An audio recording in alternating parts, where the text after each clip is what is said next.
Hey, Michelle, we've been doing these Wednesday night insights for over a year now, and they've been really successful. I hear from people all the time about what they get out of them. And we just want to make a request today. If you don't already give regularly in a recurring way to Mile High Church, would you consider doing so? Just going to our website, milehighchurch.org, and making a gift. It could be $1 a week, it could be $10 a month, whatever works for you. But I think that consistent giving, Michelle, it helps me feel more engaged to watch the programming, to get engaged with it, and then I feel like I'm supporting my spiritual community as well. That's great. And it's really easy to do to, as he said, go to our website and allow this gift that's been supporting you to be a circle where you can support back consciously. It will always bless you, bless us. What a joy it is to be in that circle of abundance. Thank you.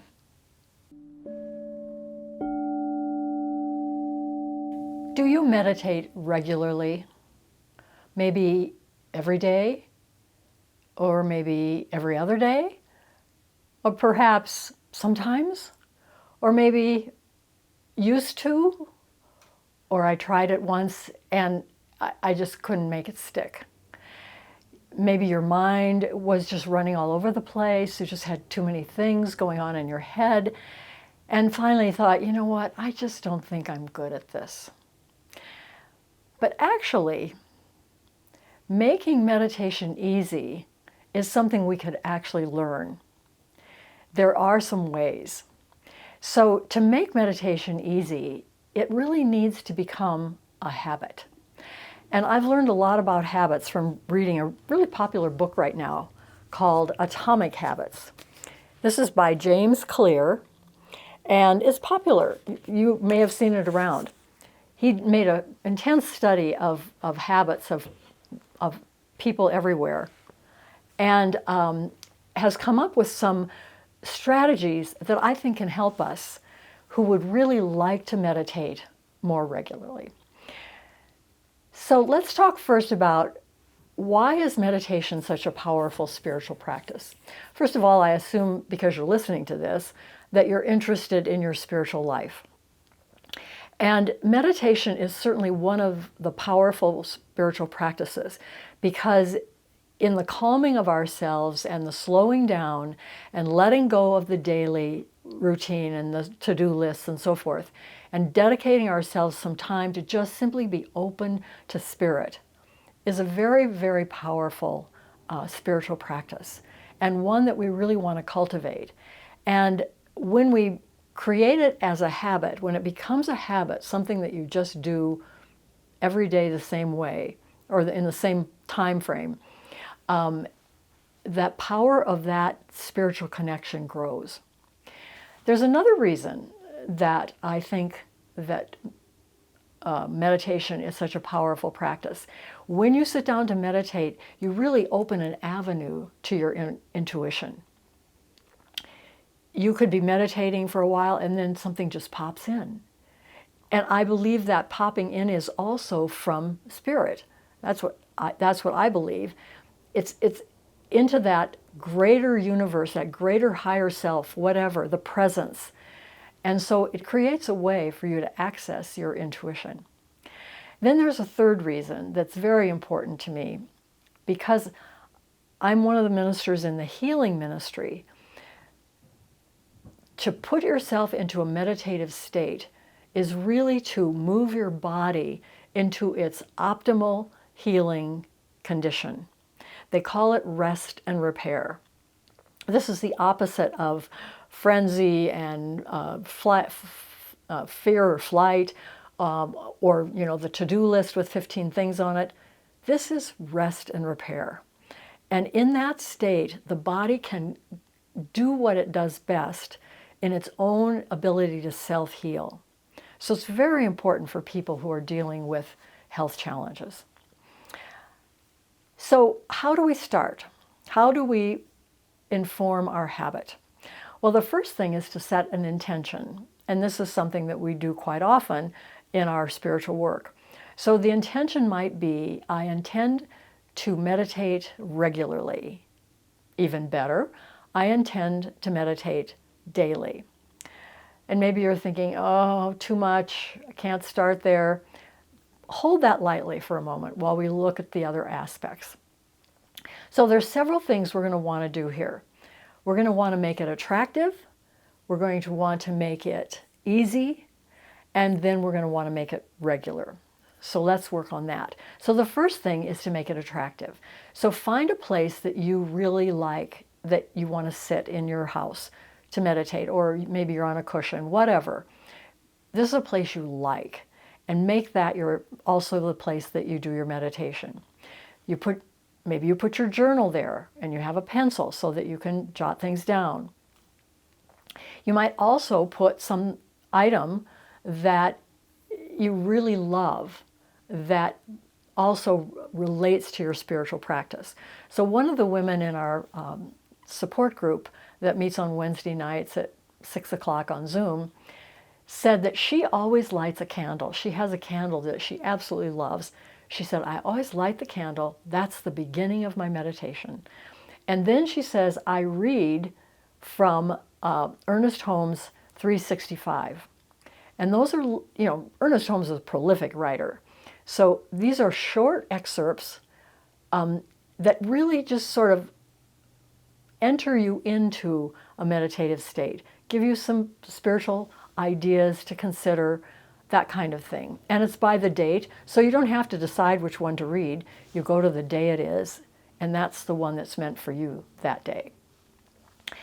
So then another thing is that you match your new habit being regular meditation, with something that you already do that you love. So I happen to know that Josh Reeves loves his coffee. And so what he does is he gets up first thing in the morning, he makes his coffee, and then he sits down for his spiritual practice. I also have a routine. I also like to do my meditation early in the morning before the household is busy. And so the first thing I have to do, though, is feed my dog. I have a little dachshund. His name is Einstein. And so I feed Einstein, then he's calm, and then the two of us sit down in my favorite chair, and he just lays there. I'm not sure if he's meditating, but I am meditating, and I have this nice little warm body next to me. Every morning, it's exactly the same. So I'm matching one habit with the habit I want to create. So we've made it attractive, and we've made it a little bit easier by matching it to another habit. There's other habits that you have in your life, like brushing your teeth, for sure. So if you prefer to meditate in the evening, perhaps, that's another favorite time for people, just before they go to bed. So maybe the last thing you do is brush your teeth, and then it's time for your meditation. It's called habit stacking. So another book that somebody suggested that they use is, another one I want to show you is this one, The Book of Awakening. This is actually a book that I have also used. It's also 365 days. And this book is the one that Dr. Roger uses in his meditation retreat.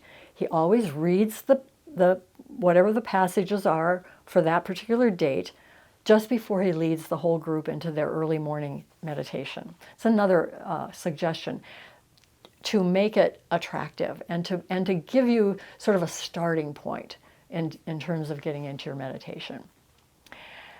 So then, okay, you're settled. Now, what meditation are you going to do? Well, my easiest suggestion is that you download the app on your phone, and this is not hard. It's called Insight Timer. Insight Timer. And then when you go on that app, what I would suggest is in the search bar, put in Mile High Church. And what will come up is all kinds of offerings from all the ministers and practitioners here at Mile High Church. And the names aren't there, so you don't, but the titles are, and you want to pick something that speaks to you. So if you're concerned about your healing, if you have a relationship issue, if you have anxiety, finance, then you would look at the titles and decide what it is you want, the kind of meditation you want. So I have meditation that are in Insight Timer. So does Reverend Linda on healing. So does Reverend Zamira with her sounds, with her bowls are in there, as well as all the other ministers. So now we meditate. So you've got your meditation, you've started it. Here's a really important point. You only meditate for 2 minutes. It's called the 2-minute rule. Because what you're doing here is you're not trying to win a marathon on meditation. You're trying to establish a habit. And this is one of the key elements. Don't overdo it. 2 minutes is perfect. So we're going to do a 2-minute meditation right now, just to give you a sense of what it might be like. Or just to review if you're a longtime meditator. So this is a meditation on healing. It's from Ernest Holmes. And I would like you first to, let's close our eyes, then take a nice deep breath. And then purse your lips and blow out your exhale as if you're blowing through a straw. And then do another one. Big deep breath. And blow as if you're blowing out through a straw. What that does is put your body into a very calm, and it also slows you down. Slows down the breath, slows down your body so you're ready for your meditation. There is one life. That life is God. That life is perfect. That life is my life now. My body is a manifestation of the living Spirit.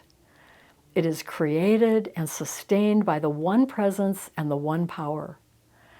That power flowing in and through me now, animating every organ, every action, and every function of my physical being. There is no congestion, no confusion, no inaction. I am one with the infinite rhythm of life, which flows through me now in love, in harmony, and in peace. There is no fear, no doubt, and no uncertainty in my mind. I am letting that life, which is perfect, flow through me. It is my life now. There is one life. That life is God. That life is perfect. That life is my life now. And so it is. So that was under 2 minutes. We did it. You did it. Now the last thing is, you get to check it off. So if you have a journal, maybe that's a place to put a check mark. If you have a monthly calendar, that's the place. Check it off. It's amazing between writing the intention and tracking your habit, how we respond to that. How we it helps us create a habit by having that little tracking methodology. So those are the ways that you can make maybe a meditation practice you're already doing, maybe a little easier. Maybe you can make it more attractive, and maybe you can make it more regular. I know you can. Many blessings. Oh, so let's just take a moment and ground in and connect to the earth and recognize that God is with us always. Spirit is above, below, and all around about us always. Breathe that in. Understand that the sky, the earth, the water, the mountains, the critters, the people, it's all God expressing in, as, and through every one of its amazing, beautiful creations. And I recognize that I am one of those creations. I am a daughter of the divine, as you are as well. Individually created. Spirit put a light within me and within you to shine bright, to bring the light, to bring love, to bring joy, to help support peace. I'm so grateful. I declare that this peace flows to us. And I think water is a great place to allow us to find that inner peace, to bring that flow. If we be like water and and flow into what comes into our lives. Sometimes there may be rocks in the stream, but the water finds a way to move over, around, or under it and keep that flow going. Because Spirit is there to provide that movement, to provide us with what is necessary, to be the bright, shining stand for good. I'm grateful to know that just melting into that flow, recognizing that presence of the divine within us, all around us, and know that we're never isolated, we're never alone, we're never without that support. I know that if I step out and you step out into the world, into nature, the lessons are there for us to show us and teach us. God is speaking to us through what is right outside the door, or right inside the door, or right inside the solitude and silence that is there during practice, during meditation, during prayer. That respite, that great knowledge lies within our hearts, within our minds. Spirit whispers to us in times of distress, in times of angst, in times of great joy. Oh, I'm so grateful for this opportunity to connect always with Spirit. There's never a time when Spirit is not present. And I know that for me, and I know that for you. And so I know that we are moving into our lives in the flow of love, in the flow of joy, in the flow of peace, that we have the opportunity to experience it, to be it in this world. Because there are rocks sometimes, but there's always that divine flow. And I know that it is there for you right now. And we declare this to be so because we release these words into the eternal law of love, of light. We release these words knowing that it's already done. It's already done. And we can declare together for it to be so and say, and so it is. Aho.